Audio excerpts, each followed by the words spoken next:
In a busy takeout restaurant on a rainy Friday evening, an elderly man in a faded hoodie was moments away from witnessing something that would change everything. What started as a simple dinner order quickly turned into chaos when an aggressive manager made his move against a helpless employee. But Eduardo Reyes wasn't just another hungry customer. For over 15 years, he had operated as the founder and CEO of a multi-million-dollar restaurant empire, responsible for building Reyes Family Kitchen from a single location into a thriving chain. When Manager Todd Morrison attempted to humiliate and physically assault cook Luis Morales, he didn't realize he was triggering a reaction from someone trained to protect the dignity of every worker under his command. Eduardo launched a public confrontation that unleashed consequences far beyond what anyone in that restaurant expected. What began as an anonymous meal transformed into a viral moment of justice that would be shared across social media for weeks. After that night, the entire food service industry would never forget the name Reyes. Before we dive into this incredible story, can you tell us where you're watching from right now? This tale of standing up for what's right might hit close to home, and if it does, make sure to hit that like button and subscribe for more stories about real leadership in action. Trust me, you won't want to miss what happens next. The crack of flesh against flesh cut through the restaurant like a gunshot. Luis Morales stood frozen behind the steel counter, his left cheek burning red from the impact. Grease sizzled on the griddle behind him, chicken wings bubbled in the fryer, but every sound seemed muted now, except for the ringing in his ears and the heavy breathing of the man who'd just struck him. "You worthless piece of," Todd Morrison's voice cracked as he shouted, spittle flying from his lips. His face was flushed red, matching his polo shirt with the company logo. "I told you to move faster. We've got 15 orders backed up because of you." The small takeout restaurant had gone silent. A family of 4 at table 3 had stopped mid-chew, their chicken sandwiches forgotten. 2 teenagers near the window lowered their phones, though one quickly raised it again, this time recording. The elderly woman by the pickup counter clutched, her purse tighter, her eyes darting between Luis and the exit. Luis touched his cheek gently, his dark eyes never leaving the floor. 23 years old, shoulders broad from years of lifting boxes and carrying trays. He absorbed the humiliation like he'd absorbed everything else in his life quietly, with dignity that seemed to come from somewhere deeper than his youth. "Should have allowed—" "I'm sorry, Mr. Morrison," he whispered, his accent thick with the weight of someone who'd learned English in night classes after 12-hour shifts. "I was just trying to make sure the chicken was. Don't give me excuses." Todd stepped closer, his manager's badge catching the fluorescent light. "You think this is some charity case? You think we're running a soup kitchen here?" At the register, Angela Rodriguez's hands trembled as she pretended to count receipts. 17 years old, saving every paycheck for college, she'd witnessed Todd's outbursts before but never violence. She glanced toward the dining area, hoping someone would say something, do something. Her eyes landed on the man in the corner booth. He sat alone, wearing a faded brown hoodie and jeans that had seen better days. Baseball cap pulled low, weathered hands wrapped around a cup of coffee that had gone cold 20 minutes ago. She'd taken his order earlier, just a simple combo meal, nothing special. But something about him had seemed different. The way he'd looked at her when she'd thanked him for his patience. The way his eyes had followed Luis moving through the kitchen. Now those same eyes were fixed on Toad, with an intensity that made Angela's stomach clench. The man's jaw was set, his knuckles white where they gripped the coffee cup, but he didn't move, didn't speak. Just watched with the stillness of someone who'd seen enough of the world to know that some moments changed everything. "You know what?" Todd's voice grew louder, feeding off the audience's silence. "Maybe you should find another job. Maybe somewhere that appreciates slow, lazy." "Please," Luis said quietly, his voice barely audible above the sizzling of the fryer. "I need this job. I have a family." The words hit the room like a physical blow. Angela felt tears prick her eyes. She'd seen the photo Luis kept taped inside his locker, a woman and 2 small children, all smiling in front of a modest apartment building. She'd heard him on the phone during breaks, speaking softly in Spanish to someone who called him Papa. Todd's laugh was harsh, empty. "Well, maybe you should have thought about that before you decided to move like molasses." The man in the corner booth shifted slightly, and Angela caught a glimpse of his face beneath the cap's brim. Something familiar flickered in her memory, but it was gone before she could grasp it.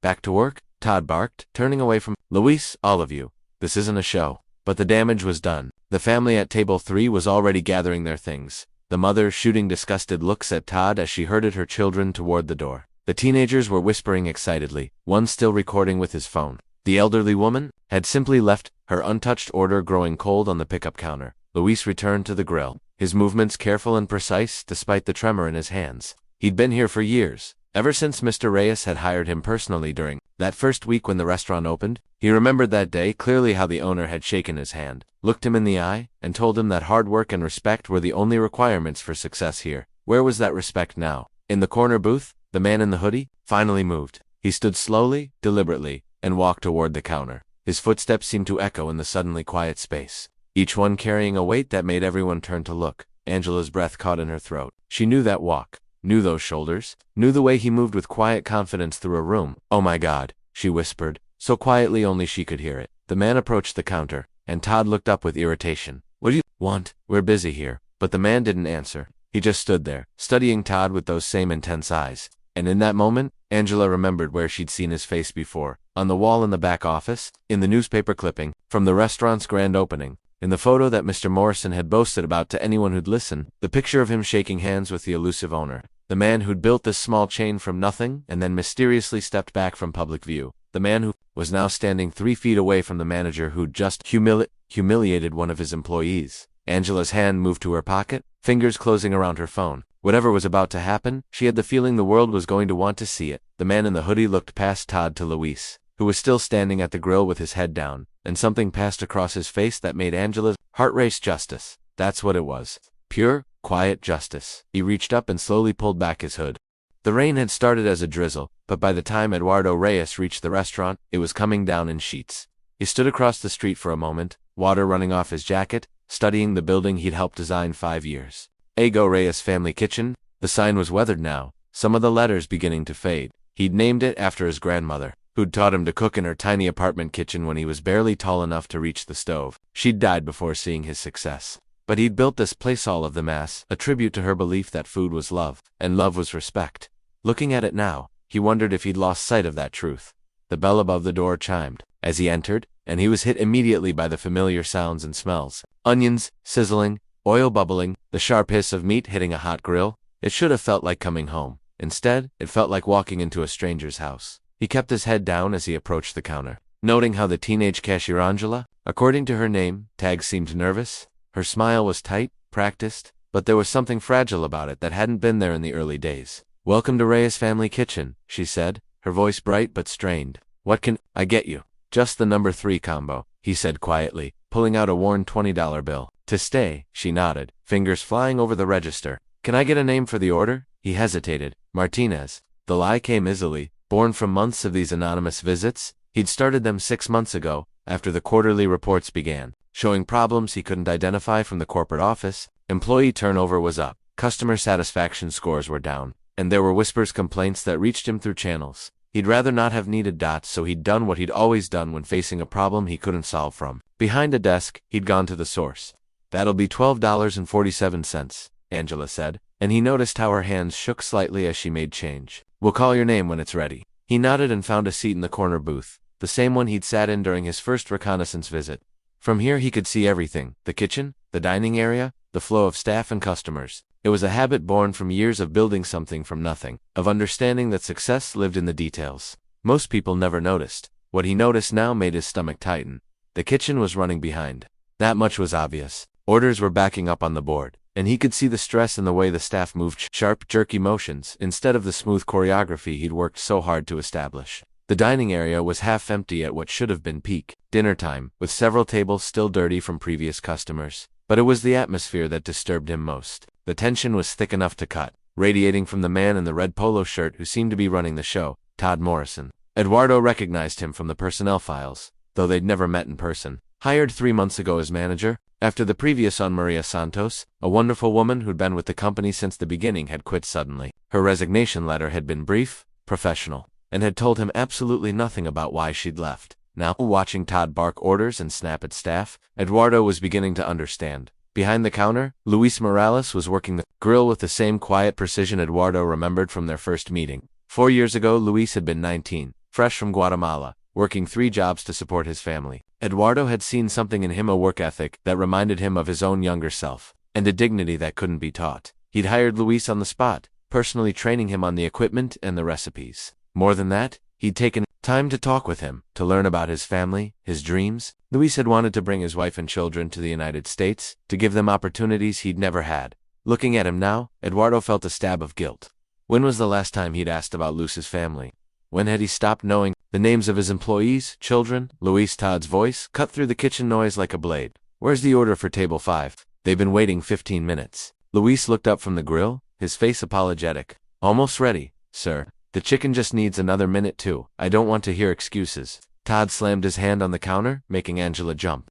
You think customers care about your timing? You think they want to wait because you can't keep up? Eduardo watched Luz's shoulders tense, saw the way he bent his head and worked faster, sacrificing the careful attention to quality that Eduardo had taught him. It was like watching someone chip away at a work of art, destroying it one piece at a time. Angela approached the pass-through window with drinks for a table, and Todd barely glanced at her. Those glasses are filthy, he said dismissively. Wash them again.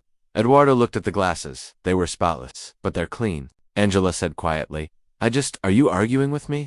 Todd's voice was loud enough to make several customers look up. Are you telling me how to do my job? The girl's face flushed red. No, sir, I'm sorry. She took the glasses back to the sink, and Eduardo saw her hand shake as she rewashed them. He recognized the look on her face, the same one he'd worn as a boy when his own father had spoken to him like he was worthless. The same look that had driven him to promise himself he'd never make anyone else feel that small. Yet here it was, happening in a restaurant that bore his family's name. A new order came in, and Todd called out the items with increasing irritation. 2 number 4s, extra sauce, 1 with no pickles, and make sure you get it right this time. Luis nodded, moving between the fryer and the grill with practiced efficiency. But Eduardo could see the stress in his movements, the way he checked and rechecked each order, terrified of making a mistake that would bring Todd's wrath down on him again. This wasn't the kitchen Eduardo had envisioned. This wasn't the family he'd wanted to build. He'd created Reyes Family Kitchen as a place where people could work with dignity, where hard work was respected and kindness was valued. He'd built it for people like Luis, like Angela, like all the employees who'd believed in his vision of something better. Somewhere along the way, he'd lost control of that vision. The dinner rush was building now, and Eduardo could see the cracks in the system growing wider. Orders were taking too long. Staff was making mistakes under pressure. Customers were getting impatient. And through it all, Todd grew louder, more demanding, more cruel. Angela, he shouted. Table 8 is still waiting for their drinks. What are you doing over there? I'm sorry. I don't want to hear it. Move faster, or find another job.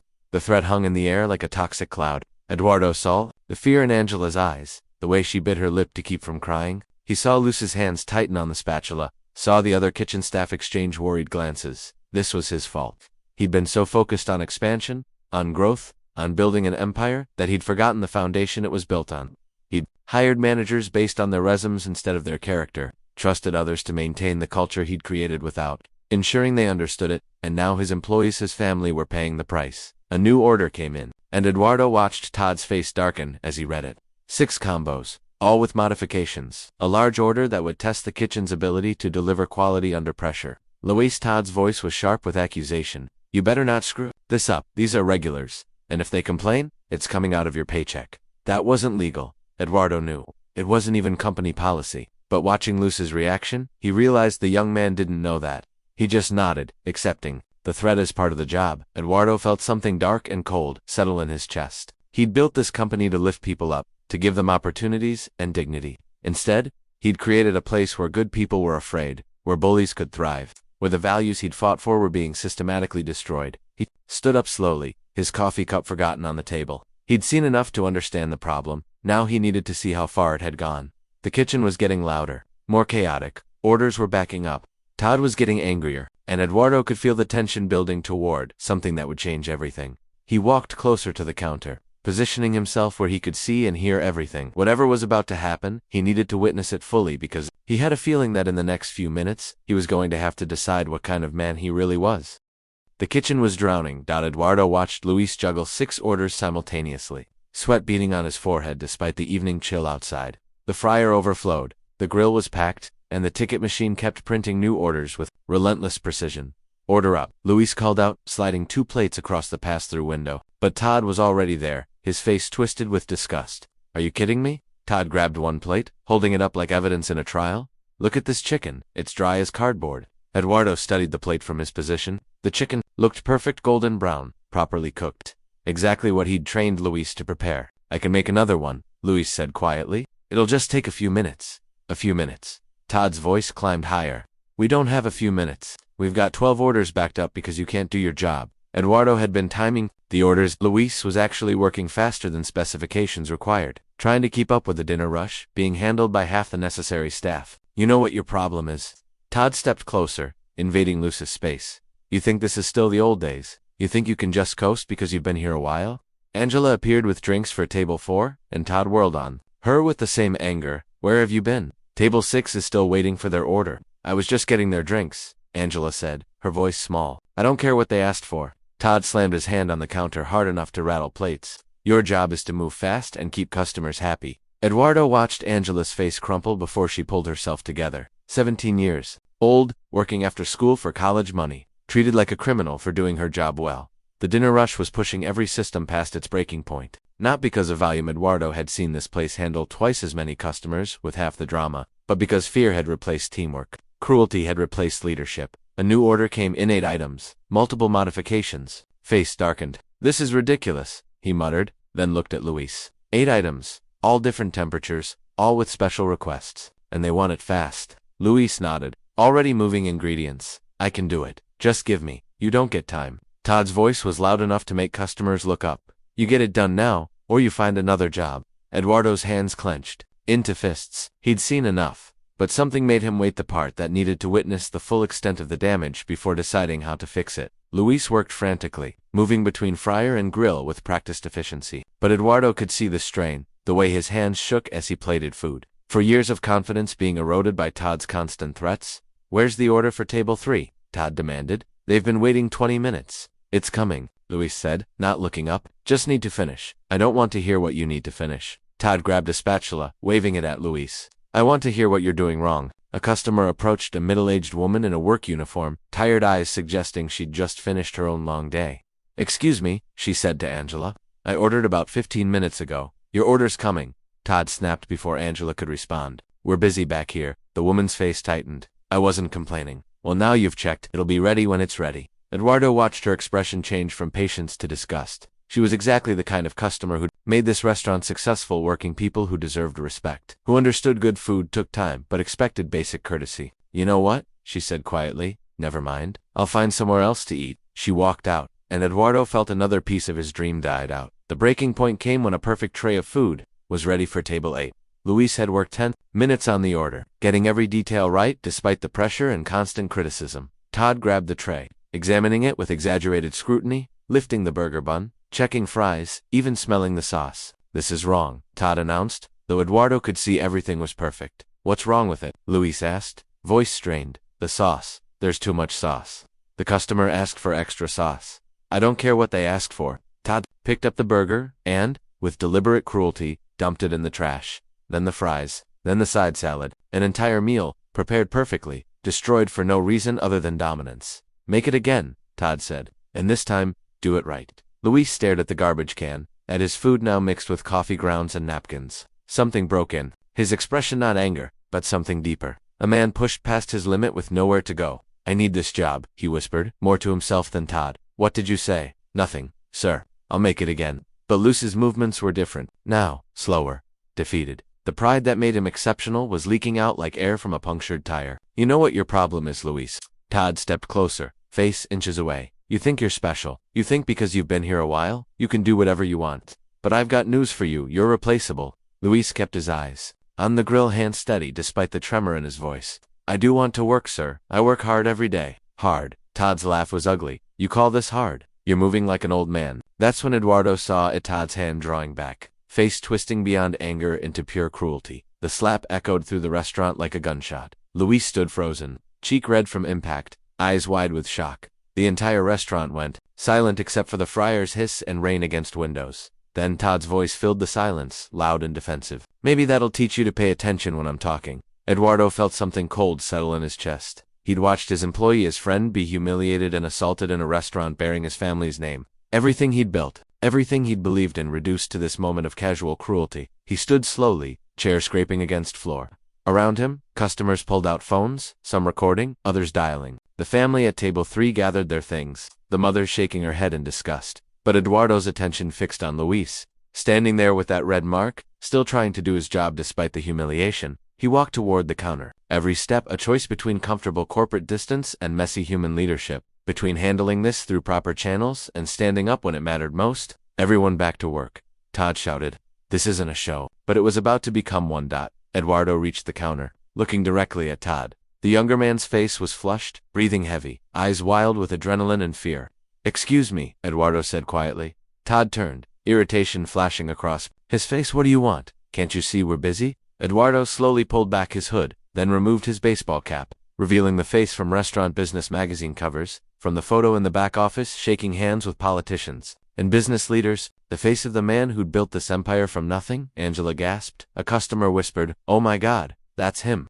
That's the owner." Todd's face went white. Eduardo looked past him to Luis, still standing at the grill with his head down, and felt his heart break again. "Luis," he said gently, "are you okay?" Luis looked up, and seeing Eduardo's face, his expression crumpled with relief and recognition and something that might have been hope. "Mr. Reyes," he whispered. Eduardo nodded. "I'm here." Then he turned back to Todd, who was opening and closing his mouth like a fish out of water.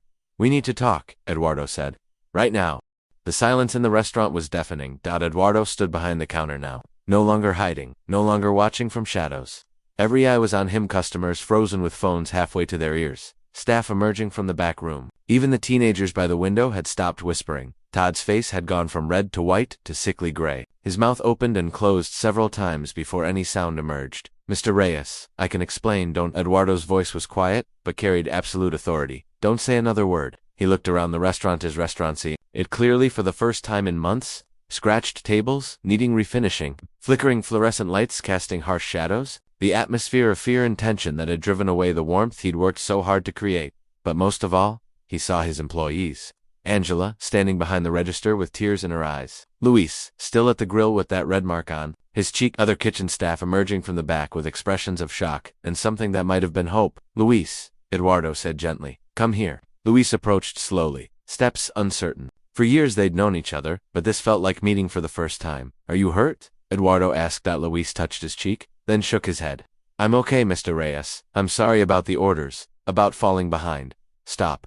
Eduardo's voice was firm but kind. "You have nothing to apologize for. Nothing at all." He turned back to Todd, still standing like a deer in headlights. "You, on the other hand, have a lot to answer for. Mr. Reyes, you don't understand the pressure we're under," Todd began, voice rising with desperation. "The kitchen's been backed up all night, and Luis was moving so slow. I've been watching for 30 minutes. Eduardo interrupted. "I saw everything. The kitchen wasn't backed up because Luis was slow. It was backed up because you're running this place with half the staff it needs and twice the abuse it can survive." He gestured toward the dining area, where several tables sat empty. "Where are your customers, Todd? Where are the people who used to fill this place every night?" Todd's face flushed red again.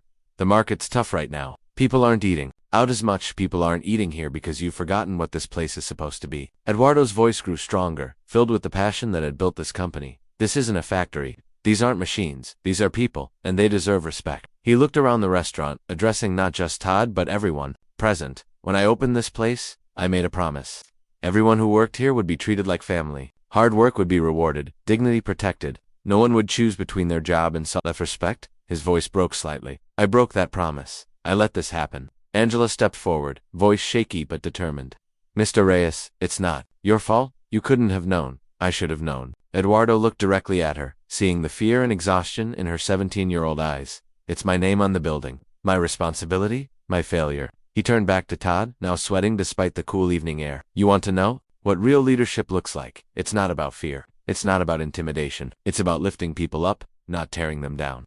"I was just trying to maintain standards," Todd said weakly. "Standards?" Eduardo's laugh was bitter. "You think abusing my employees is maintaining standards? Creating an atmosphere of fear and hatred is good business?" He pulled out his phone, showing Todd the screen.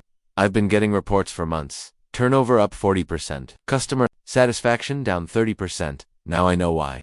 Todd's face went pale. "You can't fire me. I have a contract. I have rights." "You're right," Eduardo said calmly. "You do have rights. But you don't have the right to abuse people who work for you. You don't have the right to create a hostile work environment. And you sure as hell don't have the right to lay hands on my employees." He looked around the room, making eye contact with each customer, each staff member. "Let me be clear about something. What happened here tonight, what you all witnessed is not who we are. It's not what this company stands for. And it will never happen again." He turned back to Todd. "You're fired. Effective immediately. Security will escort you out, and you'll receive your final paycheck by mail. If you ever set foot in any of my restaurants again, I'll have you arrested for trespassing." Todd's face crumpled. "You can't do this. I have a family. Bills. You should have thought about that before you decided to treat my employees like animals." Eduardo's voice was steel now. "Get out now." Todd looked like he might argue further. Then he deflated, all fight leaving him at once. He untied his apron, dropped it on the floor, and walked toward the door. But Eduardo wasn't finished. "Wait," he called out, and Todd turned back with flickering hope. One more thing. If I ever hear you've treated employees this way anywhere else, I'll make sure every restaurant owner in this city knows exactly what kind of manager you are. Todd's face went white one final time. Then he pushed through the door and disappeared. Into the rain. Eduardo stood in the sudden silence, feeling the weight of what had just happened. Around him, the restaurant slowly came back to life. Customers began talking in hushed tones. Staff members emerged fully from the back room. He walked over to Luis, still standing by the grill with tears in his eyes. "Luis," Eduardo said gently, "how is your family?" Luis looked up, surprised. They're good, Mr. Reyes. Maria just started kindergarten, and Carlos is walking now. Rosa is working at the grocery store, and the house. You were saving for a house?" Luis nodded, wiping his eyes. "Almost have enough for a down payment. Maybe next year." Eduardo smiled. "What if I told you we could make it this year?" "I don't understand. You've been with me for 4 years, Luis. You've worked harder than anyone had a right to ask, and you've done it with dignity, even when others didn't deserve it. I'm promoting you to assistant manager, with a raise that should make that house payment a lot easier." Luis's face crumpled completely, tears flowing freely. "Mr. Reyes, I don't know what to say. Say you'll help me fix this place. Say you'll help me remember what it was supposed to be." Luis nodded, unable to speak. Eduardo turned to Angela, who was watching with wonder in her eyes. "And you? How's college planning going?" Angela blinked. I'm applying to state school. It's all I can afford." Eduardo reached into his wallet, pulling out a business card. "This is my personal assistant's number. Call her tomorrow. I'd like to discuss a scholarship program I've been thinking about for employees who've shown the kind of character you displayed tonight." Angela stared at the card like it might disappear. Thank you. Thank you so much." Eduardo looked around the restaurant one more time, seeing it not as it was, but as it could be again. "We're going to close early tonight. Everyone goes home with full pay. Tomorrow, we start over. Tomorrow, we remember who we are." He walked toward the door, then paused and turned back to the room full of people, customers, employees, strangers, who'd witnessed something powerful. "Real leadership isn't about the title on your business card," he said quietly. "It's about how you treat people when you think no one's watching. It's about standing up for what's right, even when it's hard. And it's about remembering that every person who works for you, eats at your restaurant, or enters your life deserves to be treated with dignity." He pulled his hood back up, preparing to step into the rain. "That's not just good business. That's what it means to be human." As he opened the door, applause began soft at first, then growing stronger. Not the performative applause of a crowd, but the genuine appreciation of people who'd witnessed justice served and dignity restored. Eduardo stepped into the rain, pulling out his phone to call his corporate team. There was work to do, to change, managers to retrain, a culture to rebuild. But for the first time in months, he felt hope behind him. Through the windows of Reyes Family Kitchen, he could see Luis already taking charge, helping other staff clean up, his shoulders straight with new purpose. Angela was counting the register with careful attention, the fear gone from her movements. And somewhere in the city, people were already sharing videos of what they'd witnessed, spreading a story about what real leadership looked like. Eduardo walked home through the rain, knowing that tomorrow, the real work would begin. But tonight, justice had been served. And sometimes, that was enough. The lesson we carry: leadership isn't about power over others, it's about empowering others. True character is revealed not in moments of comfort, but in how we respond when we witness injustice. And sometimes, the quiet observer has the loudest voice of all. If this story moved you, hit that like button to stand for dignity, and subscribe for more stories that remind us of what real character looks like.